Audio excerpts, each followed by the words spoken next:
আজকালকার দিনে কিছু কিছু বাচ্চাদের বাবা মাকে বলতে শুনি, তোমরা আমার জন্য কি করেছো? ওই তো একটুখানি পড়াশোনা করিয়েছো। সেই সব বাচ্চাদের বলি, বাড়ি থেকে একটু বেরিয়ে যাও। বেরিয়ে গিয়ে কোনোদিন কোনো ঝুপড়ি বা বস্তিতে গিয়ে একবার দেখো।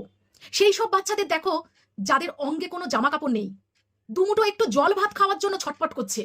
খিদেতে না পেটটা ফুলে গেছে, না খেয়ে খেয়ে শুধু।